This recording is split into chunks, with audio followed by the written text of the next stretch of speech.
The fork paused halfway to my mouth. "Since you're moving out soon, we'll give your room to your sister," my mother said, like it was already decided. The others kept eating. My sister smiled over her wine, smug and sure. I swallowed my bite, forced my jaw to stay loose, and nodded. "Sure," I said.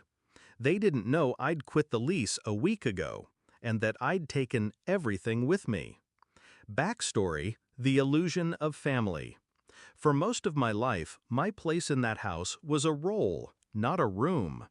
Provider, peacemaker, the one who paid on time and asked for nothing. After my father left, I covered the rent so my mother wouldn't have to move. I handled repairs, bills, even groceries. It wasn't generosity anymore, it was expectation. I used to believe they appreciated it. That was before I overheard my sister tell her friend she couldn't wait for me to finally get out of the way. The first sign. It started with little things. My laundry accidentally ending up in garbage bags. My groceries disappearing overnight. The bathroom shelf I'd paid for cleared to make room for my sister's endless beauty products. When I confronted my mother, she just shrugged. "You're too sensitive." But the moment that sealed it came 2 weeks ago. I came home early and heard them in the kitchen. My mother, my sister, her boyfriend, laughing. "Once she's gone, we'll repaint the walls. Might even knock out the closet for more space," my mother said. They were talking about my room, like I was already gone. The decision. I didn't say a word. I didn't argue, because anger only feeds them. Instead, I smiled that night in my own bed, looking at the walls they thought they'd inherit. I'd worked too hard to furnish this space. Every piece was mine. Every lamp, every shelf, every appliance in the kitchen I'd bought because they couldn't afford it. And suddenly, I knew exactly what I was going to do. The plan. First, I called the landlord. The lease was in my name. My mother never wanted the responsibility, so she'd let me handle it. I gave my 30-day notice. He sounded disappointed, until I told him the damage I'd been covering for years, the rent I'd been paying without their contribution. He didn't need convincing. Then I scheduled movers, a discreet team, working during my mother's weekday shifts. I boxed every belonging, mine and every shared item I'd purchased. If I paid for it, it came with me. The stainless steel toaster, the washing machine, the dining table they bragged about to guests. Finally, I found a new apartment. Smaller, quieter, mine. The setup. The night before the move, I played along at dinner.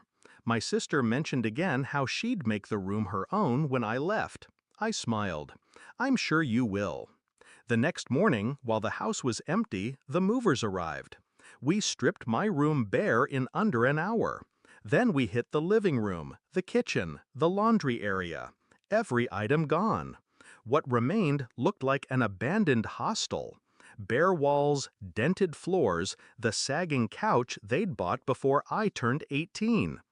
On the counter, I left a neat envelope with the landlord's notice, my forwarding address, and the last month's rent receipt. The confrontation, family dinner. That night, I walked into the family dinner like nothing had happened.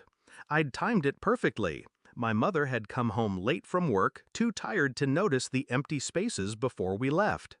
Halfway through the meal, she dropped her little bomb. "Since you're moving out soon, we'll give your room to your sister." I sipped my water. "You should check the house when you get back," I said casually. She frowned, not understanding. My sister rolled her eyes, thinking I was being dramatic again. The realization. We didn't speak much the rest of the dinner, but I'll never forget the moment we returned. The door opened. Silence. The echo of shoes on bare floors. "Where's the table?" my sister asked. "Where's the toaster, the washing machine?" My mother's voice was rising. I leaned in the doorway of my empty room. "Oh, I forgot to mention," I said softly. "I ended the lease last week. Everything I bought is in my new place." Her face drained. My sister's mouth opened, closed, opened again, like a fish gasping for air. The aftermath. They called me selfish. They said I'd left them with nothing. I reminded them that's exactly what they'd intended to leave me with. Then I handed my mother the envelope with the landlord's notice. "You have 30 days," I said. "Good luck." And I left. Not a slam, not a scream, just the sound of my footsteps fading down the hall. Reflection.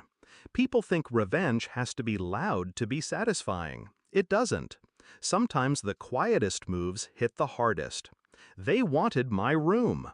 They got the whole house instead. Empty, echoing, and slipping out from under them. I ate alone that night in